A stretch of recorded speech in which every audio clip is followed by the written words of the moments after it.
As buy-side clients start to look to new markets, that might be a US firm who's now looking to move into Europe or Asia, or it might be a Chinese mainland firm who's looking to trade globally for the first time. There's an extremely steep learning curve to understand what the regulation is, what the costs are, what the market data fees look like, ensure that they're paying the right price. It's a very, very difficult thing for a client to navigate on their own.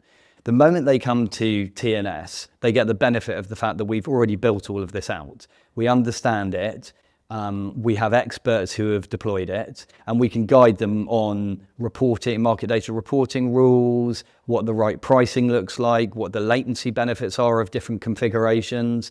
So in many ways, whilst we're an infrastructure provider, connectivity and raw data provider, we actually provide a consultancy service for many of these firms that are looking to expand to other markets around the world.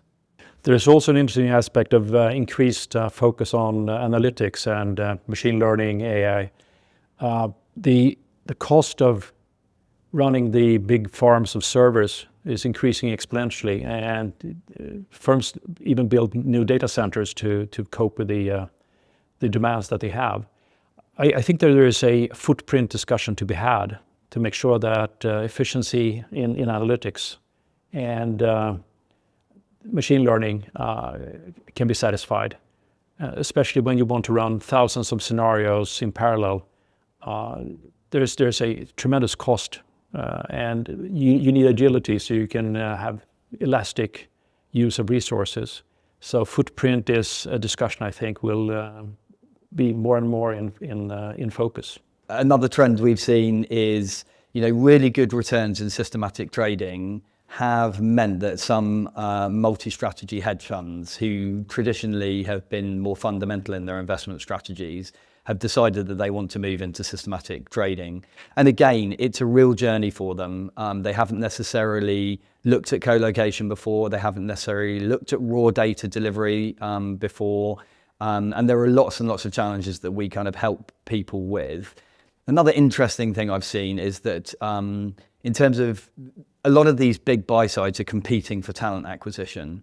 And it's interesting when I've spoken to some of our clients that they've said, actually having a systematic trading strategy is a really good way to attract graduate talent, because these maths guys that are coming out of university are wanting to do something that they consider exciting. I guess it's the Flash Boy movie, the Hummingbird Project movie. It's kind of made systematic trading a little bit sexy, I guess. And as a result, just being able to say, we're a multi-strat hedge fund, but we've got a systematic element is really it turns out quite important to attracting talent. We've talked about the increased market data rates that I've seen in my career. Like, it's been exponential, the rise of market data.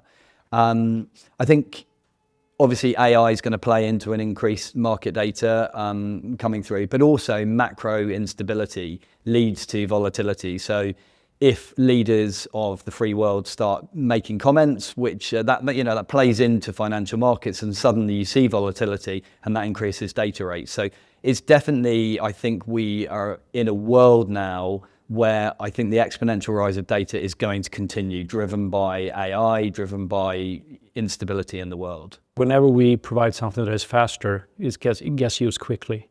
So I think that technology development will drive the volumes as well. So I think both from a demand perspective and from a supply perspective. And there are a lot of firms that have really good ideas. So I think we will see an exponential increase in the capacity in addition to demand.